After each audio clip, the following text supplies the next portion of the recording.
All right, Ken Rosenthal, it is good to see you back here at Petco Park. We are a couple of weeks away from the MLB trade deadline. How busy do you expect AJ Preller to be? Always busy. I mean, that's AJ, and he's one of the guys that honestly is the most fun to follow at the trade deadline. You can never figure out what he's doing exactly until he does it, but I expect him to try to make this team as strong as possible. And in this day and age, I've actually written this, it's almost taking advantage of an inefficiency in the game because a lot of other GMs are much more conservative than he is. He is willing to do things, as he's shown every deadline, every offseason. So, yeah, I expect him to be busy. The Padres look like one of the hottest teams in baseball in April, maybe the best team in baseball in April, and their offensive struggles have been well documented. Are you at all surprised about how much they've struggled? Yes, honestly, because of the quality of the players. Now, it doesn't mean they'll struggle all season, and we've seen an uptick from Tatis. We've seen an uptick from Arise. Jackson Merrill's going to be fine, I would imagine. So if they get the left fielder they need, maybe if they address catching, which won't be easy, their offense should be good enough. It has been surprising to me, especially after the way they started, and especially after what they did last year, to see them kind of level off the way they have. But it's not an easy game either.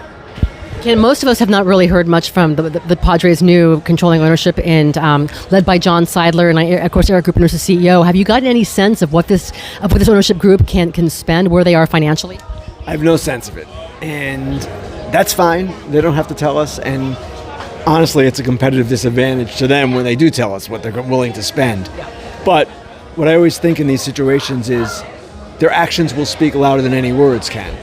If AJ Preller is given flexibility, we're going to see that. If he's not, we're probably going to see that too, and we'll probably be able to determine just how much flexibility he had.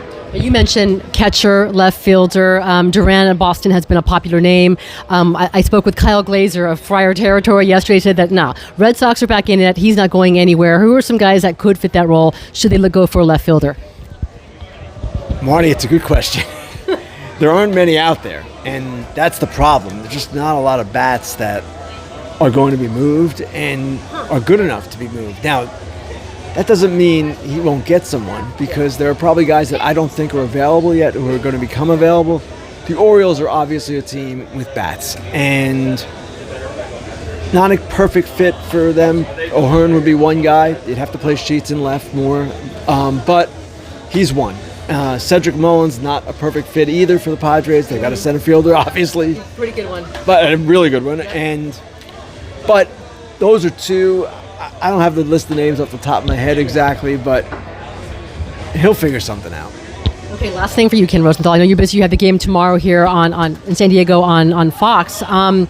Do you think the Padres are a playoff team? We know that Yu Darvish is starting tomorrow. You'll get that game. Michael King is on his way back. I think we're seeing some good signs from Fernando Tatis, some consistency. Do you think that the Padres are a playoff team? I do. Now, does that mean they'll get there? Not necessarily. Are they good enough to get there once AJ gets done with what he's going to do at the deadline? I expect that they will be a playoff team, yes. It's 3 wild cards, and I'm not totally convinced by the Giants. Obviously, the Diamondbacks have fallen off. You're going to get another team out of the East to be one of the wild cards. We know that. But then who are we talking about? Milwaukee? Yeah, they're a legit playoff team in themselves, but after that, St. Louis, I'm not so sure. So I'm not saying it's by process of elimination. I think they're good, the Padres, but to me, it just should work out for them in that regard.